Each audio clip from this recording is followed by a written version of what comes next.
entreprise. Et le but d'une entreprise est avant tout de faire du profit, de l'argent. Et c'est pour ça que Supercell a mis, comme beaucoup de jeux mobiles, une politique de mini-transaction. Car le jeu est à la fois gratuit pour les joueurs, mais aussi rentable pour les créateurs. Et c'est ainsi qu'il y a trois grands principes. Les free-to-play qui ne mettent pas d'argent sur le jeu.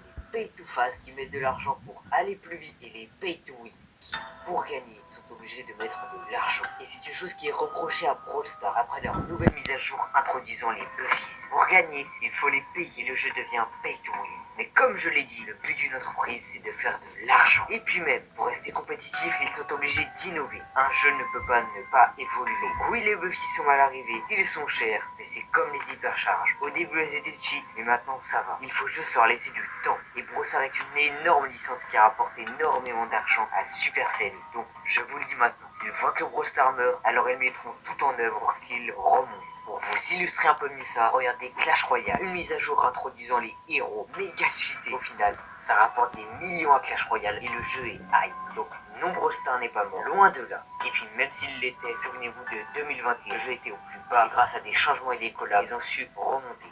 Donc, peut-être que les Buffies est l'avenir de Brawl Stars. Bref. N'oubliez pas ce qui nous a rassemblés et qui nous fascine tous les jours, c'est Brawl Stars, un jeu incroyable.